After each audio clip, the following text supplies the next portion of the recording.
আসো আম্মা আসো, তোমাকে তাড়াতাড়ি রেখে আসি। কিরে বাপ, তুই আমার কোণে নিয়ে যাচ্ছিস? আরে আম্মা, তোমারও তো চিন্তা করা লাগবে না, আর তোমারও তো জানাও লাগবে না, আমি তোমারে ভালো জায়গায় রেখে আসতেছি।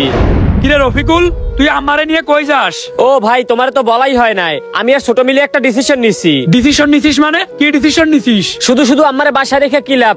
তার দিন দিন বয়স হইতেছে, আর তার দেখাশোনা তো একটা ঝামেলা। এই জন্য তাকে তাদের বয়সী লোকের সাথে রেখে আসতেছি। তাদের বয়সী লোকের কাছে মানে? কই রেখে আসবি তুই? কই আবার বৃদ্ধাশ্রমে। আর বৃদ্ধাশ্রমে নেওয়ার প্ল্যানটা আমিই দিছি। ও, তার মানে এই ব্যাপারে তুইও জানিস?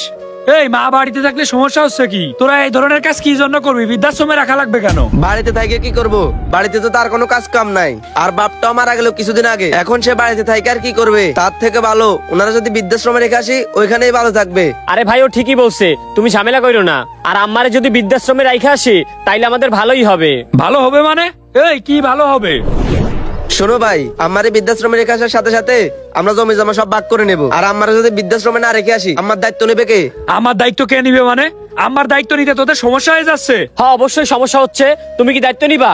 আমরা দুই ভাই দায়িত্ব নিতে পারবো না। তুমি যদি দায়িত্ব নাও, তাইলে আমারে ঘরে নিয়ে যাও। ও আচ্ছা, তাহলে তোরা চিন্তা ভাবনা করেই নিছিস যে আমারে বৃদ্ধাশ্রমে রেখে আসবি? হ্যাঁ, আমরা বৃদ্ধাশ্রমে রেখে আসবো, আর এখনই নিয়ে যাইতেছি। বাজান, আমি থাকলে তোদের সমস্যা আছে? হ্যাঁ, সমস্যা হচ্ছে, এই জন্যই তো আপনাকে বৃদ্ধাশ্রমে রেখে আসতেছি। ভাই শোনো, আমরা যা করতেছি করতে দাও, এতে তোমারও ভালো হবে। ঝামেলা থেকে আমরা মুক্ত হব। এই ঝামেলা থেকে মুক্ত হবো মানে?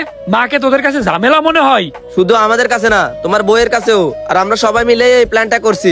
আচ্ছা, তোরা যে মাকে বৃদ্ধাশ্রমে রেখে আসতেছিস ভালো কথা, আমার কোনো সমস্যা নেই, কিন্তু এই বাড়ির জমি কার নামে এটা কি তোরা জানিস? কেন, বাড়ির জমি আবার কার নামে? বাপের নামে ছিল, জন্মের সূত্রে আমরা পাবো। না, বাপের নামে ছিল না। বাপ মরার কয়েক মাস আগে মায়ের নামে লিখে দিয়ে গেছে। কি? বাড়ির জমি মায়ের নামে? হয়, এই বাড়ির জমি মায়ের নামে।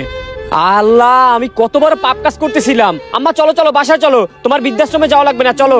এই দাঁড়া, কই নিয়ে যাচ্ছিস মাকে? বৃদ্ধাশ্রমে রেখে আসবি না?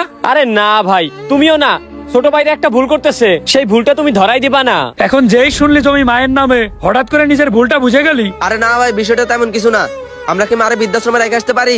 আমরা তো এমনিতে তোমার একটু পরীক্ষা করতেছিলাম। ও আচ্ছা, পরীক্ষা তাই না? দেখছো মা, তোমাকে কি বলছিলাম যে তোমার ছেলেদের নামে জমি লিখে দিও না। লিখে দেওয়ার পর এই কাজটাই তোমার সাথে হইতো।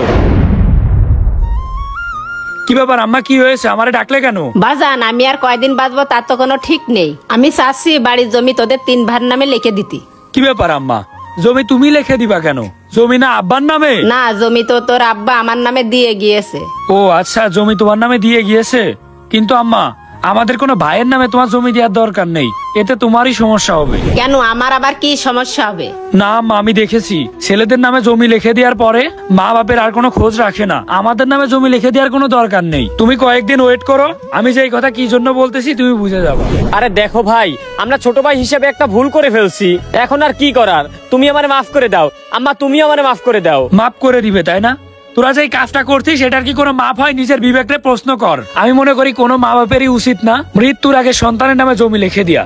জমি লিখে দিলে তোদের মতো এইরকম কাজই করে। সামান্য জমির জন্য তোরা একবারও চিন্তা করিস না কোনটা মা কোনটা বাপ। নিজের স্বার্থটাই সবার আগে বুঝিস, অন্যের দিকে ফিরেও তাকাস না। তোরাই চিন্তা কর তোরা কতটা নিকৃষ্ট। যেই শুনলি জায়গা জমি মায়ের নামে, অমনি বাসায় নিয়ে যাচ্ছিস। কেন, এখন বৃদ্ধাশ্রমে রেখে আসবি না তোরা? নাকি এখন বৃদ্ধাশ্রমে রেখে আসতে গেলে নিজের ভাগের জমিটা পাবি না? ভাগের জমি হাতছাড়া হয়ে যাবে, এই কারণে এখন বাড়িতে নিয়ে যাইতে চাচ্ছিস তাই না? জমি ছাড়া তো মা বাপের দায়িত্ব নিতে চাস না তোরা। আর যদি এই বাড়ির জমিটা মায়ের নামে না থাকতো, তাহলে তো মায়ের এই বাড়িতে কোনোই ঠাঁই হইতো না, তোরা তো থাকতেই দিতিস না। চলো আম্মা, তোমার দায়িত্ব ওদের নেওয়া লাগবে না, তোমার দায়িত্ব আমি নিব। আসো। বর্তমানে প্রত্যেকটা ফ্যামিলিরই একটা কমন ব্যাপার, সন্তানের নামে জমি লিখে দেওয়ার পরই মা বাপের আর কোনো খোঁজ রাখে না। তাই প্রত্যেকটা মা বাপকে বলবো এই ভুল কাজটা কখনোই করবেন না।